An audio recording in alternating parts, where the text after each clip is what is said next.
Hello friends, welcome back to our channel. Please channel को like share subscribe ज़रूर कीजिएगा। आज हम आपको सुनाने जा रहे हैं एक ऐसी कहानी जो फिल्मी गलियारों में इतनी मशहूर है कि आप उसे ना जाने बिना रह ही नहीं पाएंगे। शादी के लिए शर्मिला टैगोर ने एक ऐसी खास शर्त रख दी थी पटौदी साहब के सामने, मंसूर अली खान पटौदी के सामने, कि वो उसे पूरी किए बिना, या यूँ मान लीजिए उसे पूरी करना उनके लिए थोड़ा मुश्किल हो गया था। बिना किसी देरी के इन दोनों की टाइगर पटौदी और शर्मिला जी की प्रेम कहानी को जानते हैं।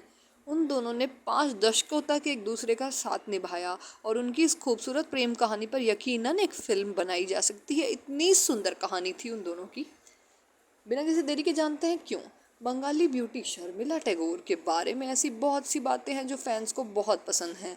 अब उनकी फिल्मों का चुनाव ही ले लीजिए, एक के बाद एक शर्मिला ने ऐसी कई हिट फिल्में दी जहां वह 60-70 के दशक की फेमस एक्ट्रेस बन गई थी।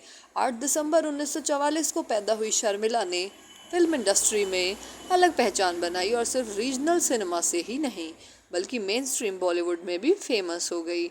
शर्मिला के बोल्ड अंदाज की तारीफ होती थी, लेकिन 1969 में मंसूर अली खान पटौदी से शादी के बाद तो वो चर्चा का केंद्र ही बन गई। शर्मिला टैगोर के फिल्मी सफ़र की कहानी शुरू हुई थी सत्यजीत रे की फिल्म अपूर्व संसार से। यह फिल्म 1959 में रिलीज़ हुई थी। इसके अलावा आराधना, अमर प्रेम, सफ़र, कश्मीर की कली, मौसम, तलाश, वक्त, फरार, आमने सामने, Chupke Chupke, evening in Paris जैसी न जाने कितनी सफल फिल्मों में काम कर चुकी शर्मिला की लव स्टोरी भी बहुत ज़्यादा फिल्मी रही। आइए आज आपको बता देते हैं उनकी लव स्टोरी की पूरी स्टोरी। तो फिर शर्मिला टैगोर के साथ मंसूर अली खान पटौदी की मुलाकात 1965 में हुई। दोनों एक कॉमन फ्रेंड के जरिए मिले थे।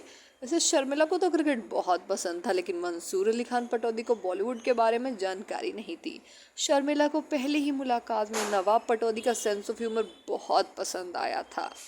शर्मिला को रिझाने के लिए 1965 से लेकर 1969 तक मंसूर अली खान ने कई गिफ्ट दिए। उन्होंने शर्मिला को एक फ्रिज भी गिफ्ट किया था, लेकिन शर्मिला से हाँ करवाना इतना भी आसान नहीं था। गुलाब के गुलदस्तों और कई चिट्ठियों के बाद ही शर्मिला खान ने हाँ की थी। पेरिस में हुआ था प्रपोजल। पटौदी खानदान में पेरिस में अपने प्यार को प्रपोज करने का रिवाज है और ये रिवाज मंसूर अली खान पटौदी से ही शुरू हुआ है। उन्होंने शर्मिला को पेरिस में प्रपोज किया था और शर्मिला ने हाँ कर दी थी। इन लव बर्ड्स का एक और किस्सा मशहूर है।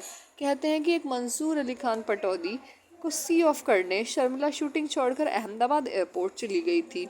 इसके बाद जब टाइगर पटौदी ने उनसे पूछा कि क्या वो उनके साथ चलेंगी, तो शर्मिला ने झट से हाँ कर दी और उनके साथ ट्रिप पर चली गई। जब शर्मिला टैगोर को टाइगर पटौदी ने प्रपोज किया तब शर्मिला ने हाँ तो कर दी, लेकिन साथ ही शादी के लिए एक शर्त भी रख दी थी।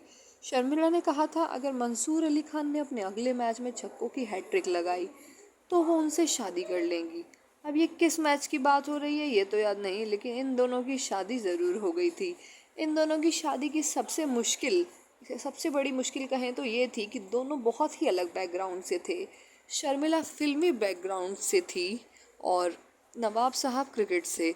दोनों का धर्म भी अलग था, दोनों के ख़ानदान भी अलग थे और दोनों के साथ से कई लोगों को एतराज़ था, लेकिन इन दोनों ने परिवार वालों को मना लिया था। इन दोनों की शादी के बाद भी लोग बस ये इंतज़ार करते रहे थे कि कब ये शादी टूटे। शर्मिला ने नवाब से शादी करने के लिए अपना धर्म बदला था और आयशा बनी थी। शर्मिला के बारे में ये भी कहा जाता था कि शादी के बाद उन्हें फिल्मों से दूर कर दिया जाएगा, लेकिन डेटिंग के वक्त बिकनी पहनने से लेकर शादी के बाद भी कई ग्लैमरस रोल करने तक मंसूर अली खान पटौदी ने कभी शर्मिला को नहीं रोका।